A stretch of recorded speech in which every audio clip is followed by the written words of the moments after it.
तर अगोदर काय होतं की जो रेशो होता म्हणजे सिलेक्शनचा तो खूप कमी होता, म्हणजे अवेअरनेस नव्हता समाजामध्ये की अधिकारी म्हणजे काय, की कसं व्हायचं काय वगैरे वगैरे.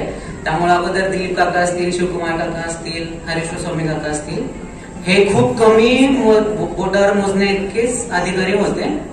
त्याच्यानंतरच्या एक 4-5 वर्षांमध्ये 2015 पासून 2020 पर्यंत त्याच्यानंतरचं सिलेक्शन रेट वाढलेलं आहे, कारण समाजामध्ये तेवढी जागृती आहे. इथं पालक भरपूर बसलेले आहेत, पालकांना पण आता त्याबद्दलचा अवेअरनेस आलेला आहे की बाबा अधिकारी म्हणजे काय. जेव्हा मी 2015 साली युपीएससीची तयारी सुरुवात केली तेव्हा मला खरंच युपीएससीचं यू पण माहिती नव्हतं. म्हणजे माझं बॅकग्राऊंड असं होतं की गावी शिक्षण, त्याच्यानंतर पॉलिटेक्निक झालेलं, त्याच्यानंतर इंजिनिअरिंग आणि इंजिनिअरिंग नंतर युपीएससी.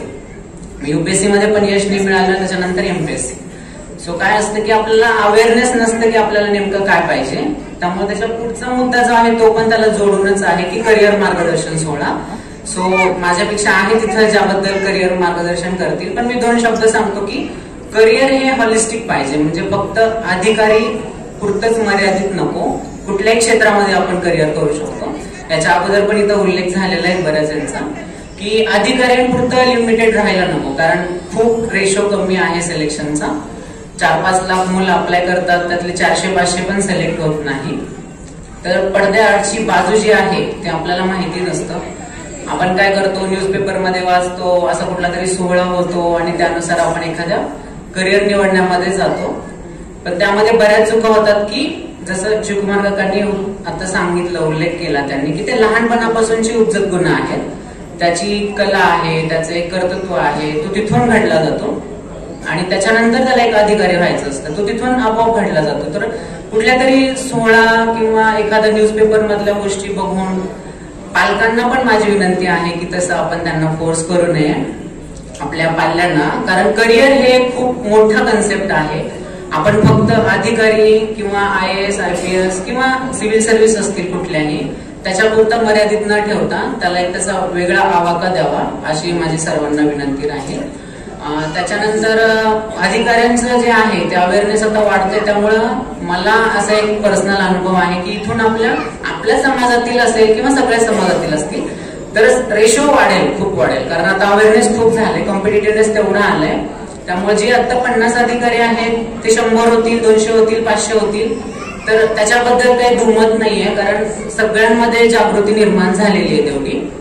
त्यामुळं पुढचा जेव्हा कधी सोहळा आपला आपण आयोजन करू तेव्हा नक्कीच याच्यापेक्षा जे 50 आहेत ते 500 व्हायला काही हरकत नाही आपल्या अधिकाऱ्यांमध्ये, आपल्या समाजातील किंवा कुठल्याही समाजातील असतील तर ते एक सांगायचं होतं मला.